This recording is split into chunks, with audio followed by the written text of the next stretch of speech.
Badan Otorita Pengelola Pantai Utara Jawa bersama Kementerian Koordinator Infrastruktur dan Pembangunan Wilayah menggelar pertemuan perdana membahas perlindungan, pembangunan, dan pengelolaan proyek Giant Seawall di Pantai Utara Jawa. Dalam pembahasan, Pekalongan disebut akan menjadi daerah pertama pembangunan tanggul laut raksasa tersebut.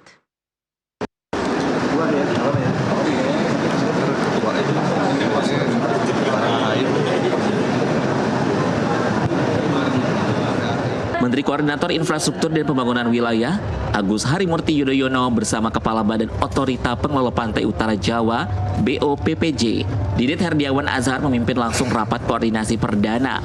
Rapat ini melibatkan kepala daerah dari 5 kota, 5 provinsi, dan 20 kabupaten yang wilayahnya berada di sepanjang pantai utara Jawa. Pertemuan yang digelar di Gedung Mina Bahari 3, Kementerian Kelautan dan Perikanan membahas strategi besar pembangunan Giant Seawall, termasuk pendekatan perlindungan, pembangunan, dan pengelolaan wilayah pesisir secara terintegrasi. Tadi merupakan sebuah kick-off meeting untuk mengorkestrasi berbagai kementerian lembaga termasuk pusat dan daerah, dan pada akhirnya nanti berbagai komunitas yang secara langsung dan tidak langsung akan terdampak. Tadi kita membicarakan selain urgensi dan anatomi masalahnya secara jelas, tapi juga strategi dan langkah-langkah yang taktis. Ada beberapa pendekatan, tentu tidak semua harus dibangun dengan pendekatan infrastruktur keras atau grey solution dari barat hingga timur.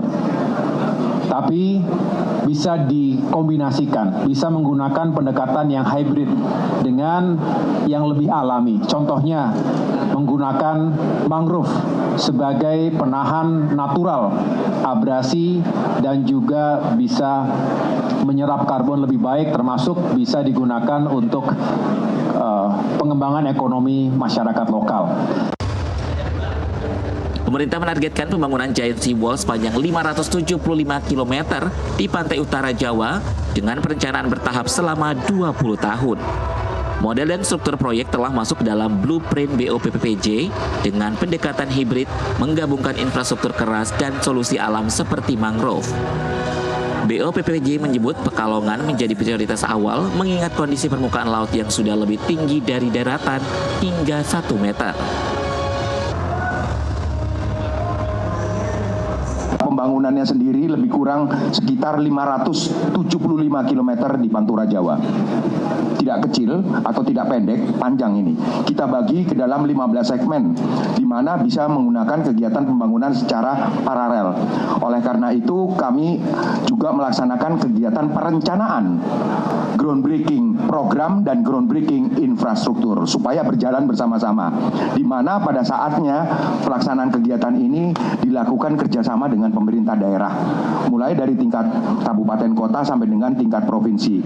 Tentunya kalau ada pertanyaan apakah KL semua dilibatkan, dari perpres yang keluar sekitar ada 23 KL itu kita libatkan, termasuk MOU tadi kami tanda tangani dengan BRIN. Pembangunan akan dilakukan dalam 15 segmen prioritas tanpa harus berurutan dari barat ke timur dengan intervensi sesuai kondisi kritis masing-masing wilayah. Proyek ini diharapkan menjadi solusi jangka panjang untuk mengatasi abrasi, banjir rob, dan penurunan tanah di kawasan pesisir utara Jawa. Dari Jakarta, Hasbiallah, Reza Juliansah, Jurnalis NTV melaporkan.